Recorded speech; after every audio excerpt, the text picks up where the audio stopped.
예수님께서 이 땅에 오신 것은 이 세상에 없는 하늘의 사랑, 하늘의 평화, 하늘의 기쁨, 하늘의 희망을 우리에게 주시기 위해서 오셨습니다. 언젠가 한번 제가 라만차의 기사라고 하는 뮤지컬을 본 적이 있었는데, 돈키호테, 풍차를 향해서 달려가는 약간 살짝 맛이 간 노인, 풍차를 향해서 달려가잖아요.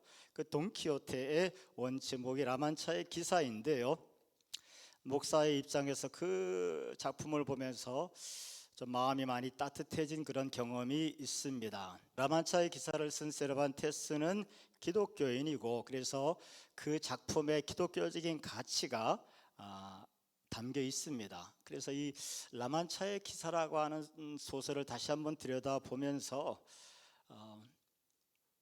라만차의 기사에서 나타나는 이 성탄의 메시지, 하나님의 사랑, 하나님의 평화, 하나님의 기쁨, 하나님의 희망에 대해서 같이 좀 감동을 나누고자 합니다.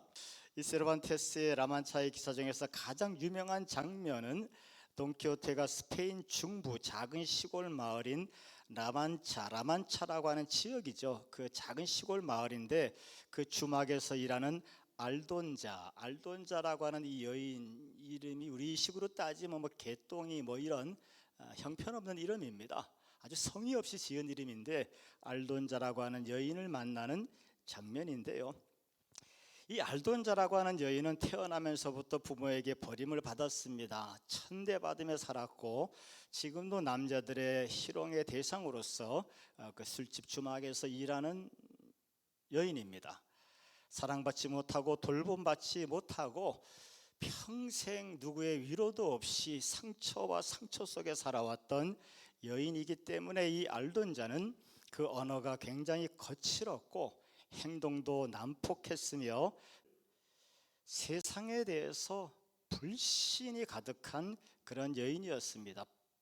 뿐만 아니고 자기 자신을 보면서도 나는 참 부끄럽고 수치스러운 삶이다, 자기 자신을 혐오하기까지 하는 그런 여인이 이 알돈자입니다.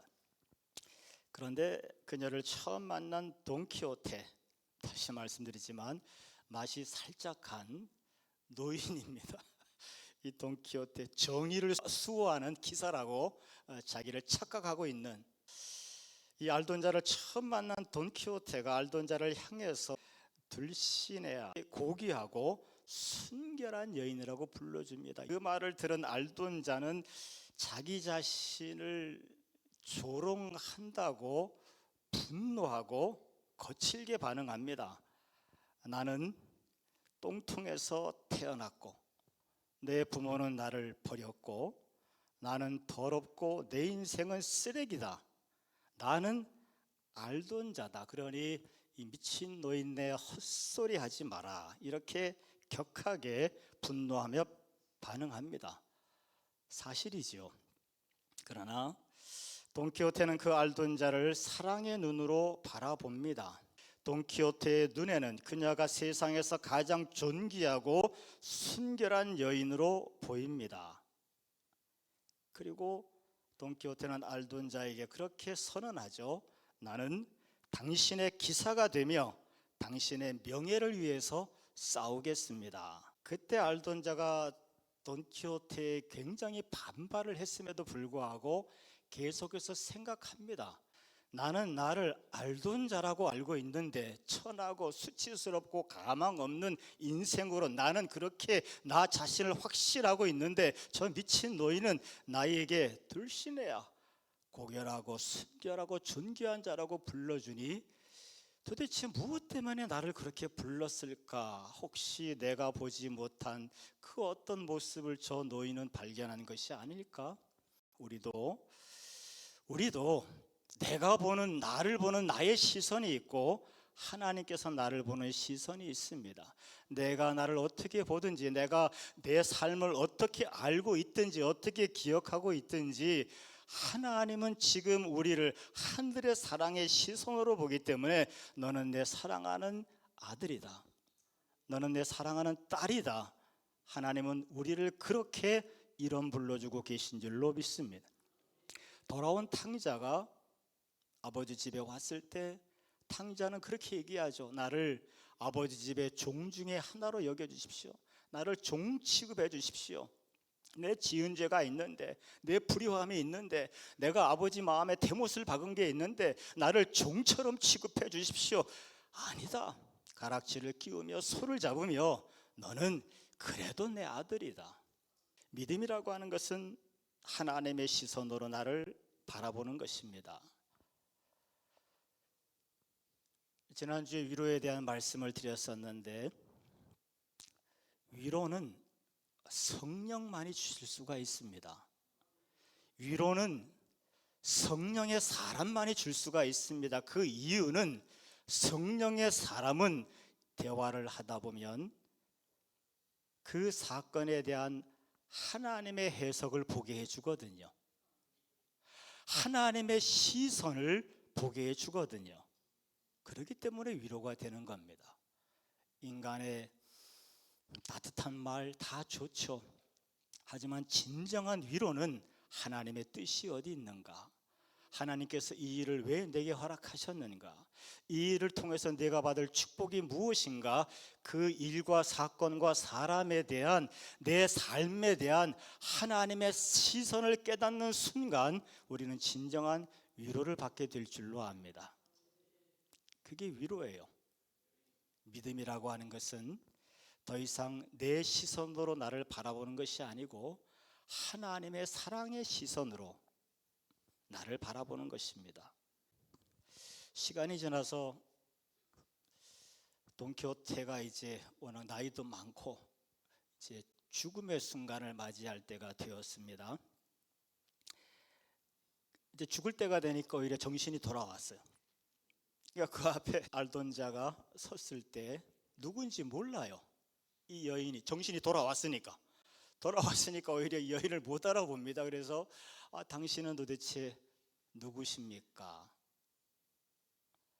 굉장히 유명한 철학적인 질문이죠. 신학적인 질문이기도 합니다. 당신은 누구십니까? 그때 알던 자가 그렇게 돈키호테 앞에 고백하죠. 당신은 나를 다른 이름으로 불러주셨습니다. 당신은 나를 고귀한 여인이라고 말했습니다. 당신은 도대체 나 자신도 모르겠는데 내 안에 뭔가 특별한 것이 있다고 말씀하셨습니다. 나는 둘신해야 합니다. 나는 고귀한 자고 존귀한 자고 순결한 여인입니다. 믿음은 그렇습니다. 믿음은 내 살아온 나 자신을 바라보며 내가 나를 어떻게 평가하는 것은 문제가 되지 않습니다. 하나님께서 나를 어떻게 보고 계신가? 믿음 안에서 주님의 사랑의 시선으로 나의 정체성이 회복되는 성탄의 축복이 있기를 축원합니다. 사랑하시기 때문에, 사랑의 시선으로 바라보기 때문에 그럼에도 불구하고 우리를 존귀하다, 순결하다, 고귀하다, 너는 내 사랑하는 아들이고 사랑하는 딸이다. 주님은 그렇게 우리를 새롭게 이름 불러주시고 새로운 정체성을 우리에게 주셨어요.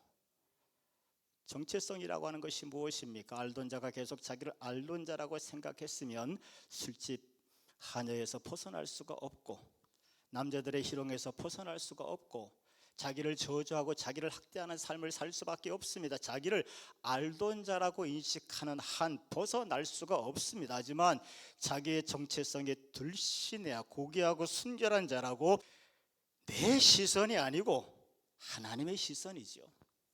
하나님이 바라보시는 것처럼 나 자신을 바라보고 나에 대한 정체성을 새롭게 하는 순간 내가 생각하는 게 달라지고, 결정하는 것이 달라지고, 추구하는 목표가 달라지고 내 삶이 변화될 줄로 믿습니다. 그것이 하나님의 자녀라는, 내가 하나님의 사랑을 받는 사람이라고 하는 새로운 정체성의 확신이 주어지는 축복이죠. 성탄의 메시지 첫 번째는 사랑입니다. 하나님은 우리의 이름을 달리 불러주셨어요. 하나님의 사랑하는 딸, 하나님의 사랑하는 아들, 하나님의 자녀라고 우리에게 새로운 이름을 주셨습니다.